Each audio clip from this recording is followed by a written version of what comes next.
Om Sri Lakshmi Narsimhaya Namaha. Valmiki Ramayana, Kishkinda Kanda, Chapter 66. Hanuman requested to jump across the ocean. Summary.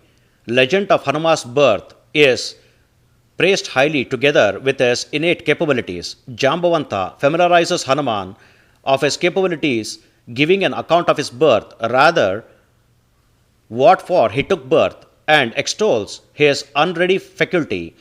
In the 66th chapter of Bala Kanda, Valmiki very concisely narrates the birth of Seetha, but here Valmiki elaborates informs about the birth of Hanuma through Jambavanta.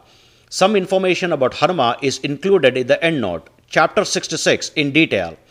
On overseeing the crestfallen monkey soldiers, which is with many hundreds and thousands of soldiers, then Jambavanta said this way to Hanuma, O valiant one, in the world of Vanaras, being an erudite scholar among all the scriptural scholars, Hanuma, why do not you mumble something? Why do you resort to calmly loneliness? By your brilliance and brawn, O Hanuma, you match up to the king of monkeys Sugriva, or even to Rama and Lakshmana as well. The son of Kashyapa, Prajapati, and Lady Vinata is the best bird among all the birds, who is superbly mighty and who is universally renowned as Garuda. Indeed, I have oftentimes seen that glorious, rapid speed, great mighty bird, Garuda, pecking up reptiles from ocean. Whatever is the strength of his wings, that much is the strength of your arms, and even by the yardstick of his dash and dare, yours too are unreprovable. O forthright monkey, you are the finest among all beings by the dint of your force, faculty, flair, and fortitude. When then is your unreadiness in this task of leaping ocean? Punjikashtala cried out, Anjana is the nicest Apsara among all the Apsaras, and she is the wife of Kesari, the monkey. She, who is distinguished for her unparalleled mane in the three worlds, O dear boy, Hanuma, had to take a rebirth on the earth as a monkey who can change her form by her wish owing to a curse.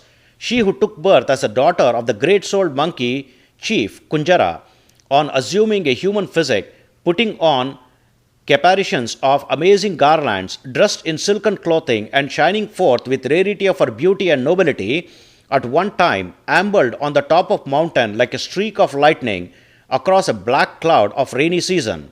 When she is strolling on the mountain top, air god has slowly lifted up that broad-eyed lady's auspicious and ochre silk apparel with red tassels. Then the air god beheld her well-twinned, thickest, round thighs, and even the paired-off plumpish breast, and her beautiful face, which is well proportioned in its build.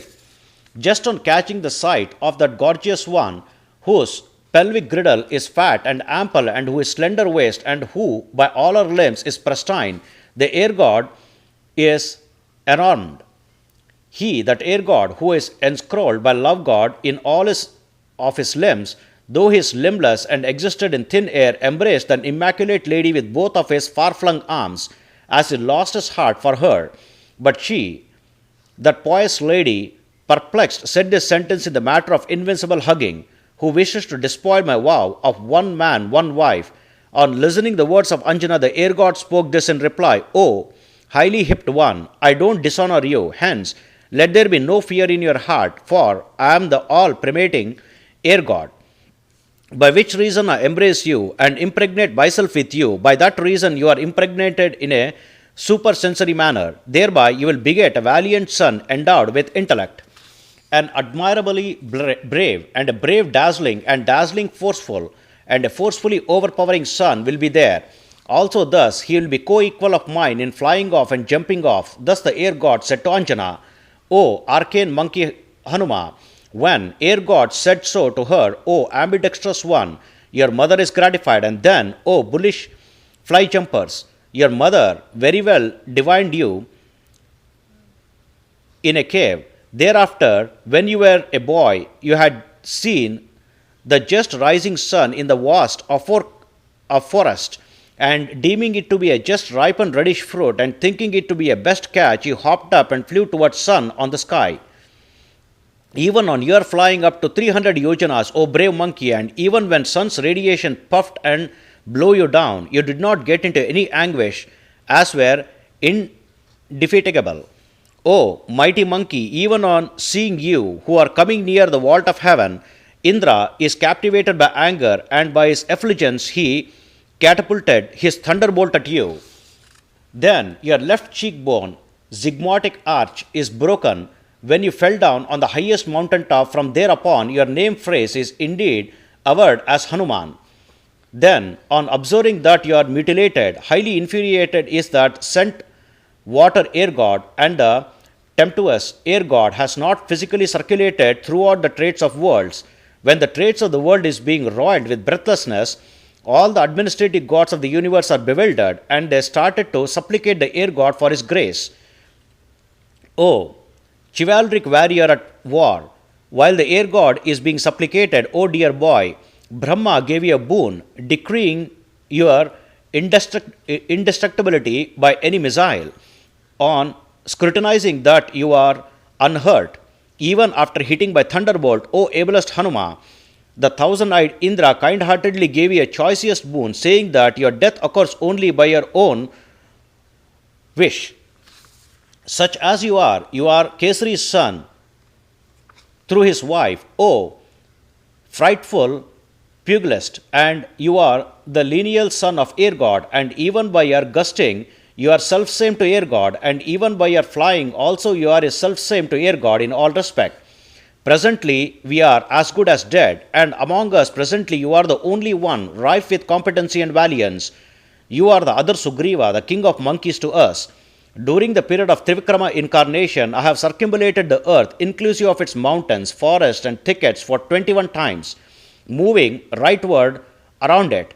Like that, by the order of gods, we ourselves have collected those horrible plants with which Amrita had to be churned from milky ocean, and in that way, then there used to be a generous, great energy for us.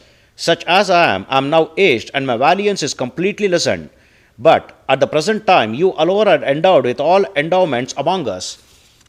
Thereby, O vanquisher Hanuma, you give a jump start to leap the ocean. Indeed, you alone are the best one among all fly jumpers, and this entire Varara army is anxious to witness your prowess. Arise, O lion-like monkey, leap over this vast ocean, O Hanuma. Your escape velocity is indeed unlike that of all other beings, O Hanuma. All these monkeys are dispirited. Why this indolence of yours? You boldly trump over the ocean as your speed is highest. Supersonic, superphotic, supercerebric is your celerity. As with Vishnu, who trod the trades of the worlds in a trice, you too trump over. Thus Jambavanta persuaded Hanuman to get ready for action.